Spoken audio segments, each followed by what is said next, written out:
beautiful location where they have new homes.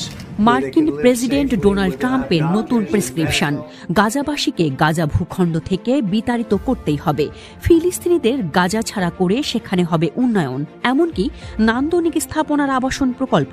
আর সেই প্রকল্প বাস্তবায়নে গাজাবাসীকে মিশর, জর্ডান আর সৌদি আরবের মতো মধ্যপ্রাচ্যের দেশগুলোতে পাঠাতে চান ট্রাম্প। তার গাজা পরিকল্পনায় সহায়তা না করলে মিশর ও জর্ডানের উপর বড় ধরনের বল প্রয়োগের ঘোষণা দিয়েছেন। তবে ট্রাম্পের এমন হুমকিতেও এবার দমছে না মিশর ও জর্ডান। এবার তারা গাজাবাসীর পক্ষে যুক্তরাষ্ট্রের বিপক্ষে এক ধরনের বিদ্রোহ ঘোষণা করেছে। মিশর ও জর্ডানের কথা পরিষ্কার, ফিলিস্তিনিদের গাজা থেকে বিতাড়িত করে এমন কোনো উন্নয়ন প্রকল্পে তারা সহায়তা করবে না। ওয়াশিংটনে জর্ডানের রাজার সাথে মার্কিন প্রেসিডেন্ট ডোনাল্ড ট্রাম্পের আলোচনার একদিন পর মিশরের president Abdel Fattah al Sisi এবং জর্ডানের রাজা দ্বিতীয় আবদুল্লাহ গাজার বিষয়ে নতুন সিদ্ধান্ত নিয়েছেন। এ বিষয়ে তাদের দেশের ঐক্যের উপর জোর দিয়েছেন তারা। মিশরের প্রেসিডেন্টের কার্যালয় এক বিবৃতিতে বলেছে, দুই নেতা যুদ্ধবিধ্বস্ত গাজা উপত্যকার পুনর্গঠনের বিষয়ে মিশরীয় এবং জর্ডানের অবস্থানের ঐক্য নিশ্চিত করেছেন। তারা ফিলিস্তিনি জনগণকে তাদের ভূমি থেকে বিতাড়িত না করার পক্ষে মত দিয়েছেন। জর্ডানের রাজদরবারের আরেকটি বিবৃতিতে বলা হয়েছে, দুই নেতা ফিলিস্তিনিদের জোরপূর্বক বাস্তুচ্যুত না করে তাদের অংশীদারিত্বপূর্ণ অবস্থানের উপর জোর দিয়েছে। উভয় বিবৃতিতে মধ্যপ্রাচ্যে ন্যায়সঙ্গত এবং স্থায়ী শান্তি অর্জনের জন্য ট্রাম্পকে সহযোগিতা করার ইচ্ছাও প্রকাশ করা হয়েছে। গাজা থেকে ফিলিস্তিনিদের দুই দেশে স্থানান্তরে ট্রাম্পের পরিকল্পনার বিরুদ্ধে তীব্র আরব প্রতিবাদের সামনের সারিতেই রয়েছে মিশর এবং জর্ডান।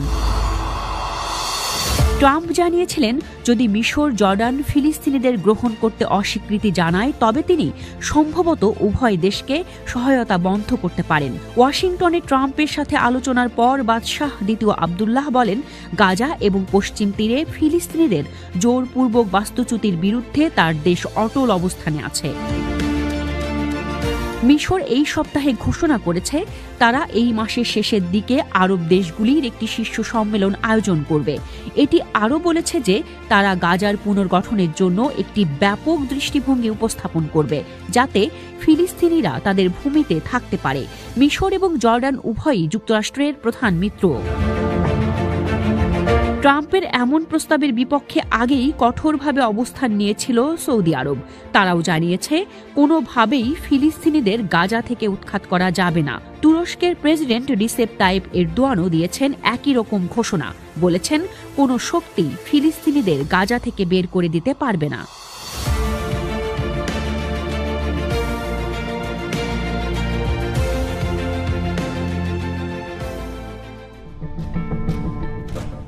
আওয়ামী সরকার পতনে পরিবর্তন হয়েছে পরিবহনে চাঁদা তোলার ধরন। প্রকাশ্যে রাস্তায় চাঁদা তোলার সব দৃশ্য এক সময়কার নিত্যদিনের চিত্র হলেও ক্ষমতার পালা বদলে এসেছে বড় পরিবর্তন। চাঁদাবাজ চক্র এখানেও যেন নিয়ে এসেছে নতুন সংস্কার। আওয়ামী আমলের পরিবহন চাঁদাবাজদের একটি অংশ স্থানীয় রাজনীতিবিদদের যোগসাজশে পরিবহন মালিক সমিতির নামে এখন ক্যাশ কাউন্টার বানিয়ে টোলের মতোই আদায় করছে চাঁদা। রাজধানীতে চলাচল করে এমন একটি পরিবহনকে চাঁদা তোলার নতুন দৃশ্য। আমাদের হাতে আসা তথ্য বলছে, রাজধানীর প্রতিটি বাস থেকেই নিয়মিত চাঁদা তুলছে পতিত সরকারের লোকজনকে সঙ্গে নিয়ে নব্য কিছু চাঁদাবাজ। সে খোঁজে মদনপুর আব্দুল্লাহপুর রুটে চলাচলকারী আসমানি পরিবহনের মদন। যাত্রা শেষে এখানে জড়ো হওয়া প্রতিটি গাড়িকে গুনতে হয় ৬৫০ টাকা, যা আদায় করা হচ্ছে টোলের মতো ক্যাশ কাউন্টার বসিয়ে। তথ্য বলছে, সড়ক থেকে শুরু করে সরকারি দপ্তর সবই নিয়ন্ত্রণ এই চক্রের হাতে। এভাবেই প্রতিদিন অন্তত ৬৫টি গাড়ি থেকে এই ডিপোতে বসানো কাউন্টারে আদায় করা হয় প্রায় ৪৩,০০০ টাকা। বিপরীত ডিপো আব্দুল্লাহপুরেরও একই চিত্র।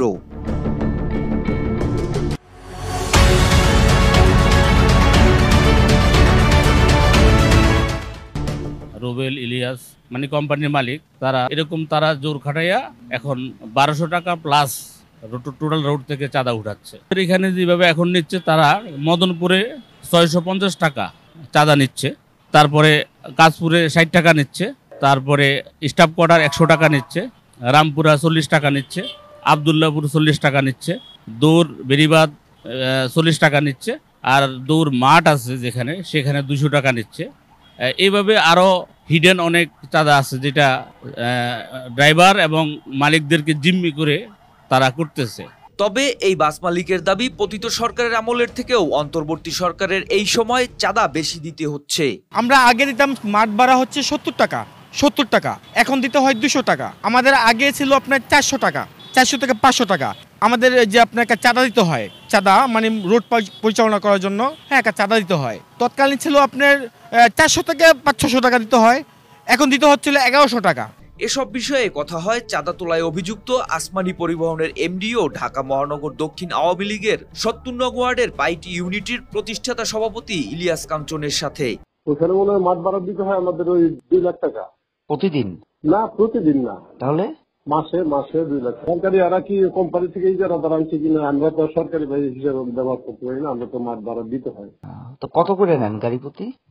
গাড়ি প্রতি ওইখান থেকে 150 টাকা নেওয়া হয়। দর্শক, কতগুলো 100 টাকার নোটে 150 টাকা হয়? সেই প্রশ্নের উত্তর মিলবে এই দৃশ্যে। তবে কথিত জমি মালিক আমিরের নিয়োজিত চাঁদা কালেক্টর বাদশা জানালেন, তারা নাকি শুধু 200 টাকার ভাগ পান। পুলিশ সহ বাকি টাকার তথ্য আসমানি পরিবহনের এমডি জানেন। আসমানি পরিবহনের গাড়ি প্রতি কত টাকা তুললেন আপনারা? এখন টাকা অল্প, 200 টাকা হলে মাঠ ভাড়া। আচ্ছা, আপনাদের লাইন খরচ কত? লাইন খরচ কোম্পানি দেয়। কত টাকা যায় গাড়ি প্রতি? এমডি চেয়ারম্যান জানে যে লাইন খরচ যে যাত্রা পুলিশ বিট দেয় না, এগুলি পুলিশ বিট এমডি চেয়ারম্যান দেয়। তবে আরেক চাঁদা কালেক্টর আনিস জানান, প্রতিদিন নাকি 450 টাকা তুলেন তারা। আমাদের কাছ থেকে নেয় 200 টাকা, এটা বাদ দিয়ে কোম্পানি নেয় 450 টাকা। ওটার ভিতরে 450 টাকার ভিতরে স্টাফ খরচ আছে কমপ্লিট, আর ওই যে যা আছে সবকিছু মিলে আর কি 450 ভিতরে, আর মাঠ ভাড়া 200 টাকা আমাদের নিয়ে যায়। এভাবেই চক্রের এক একজন চাঁদার পরিমাণ নিয়ে দিচ্ছেন ভিন্ন ভিন্ন তথ্য। গাড়ি প্রতি নিত্যদিনের চাঁদা বন্ধ হয়নি, হয়েছে শুধু আদায় পদ্ধতির সংস্কার।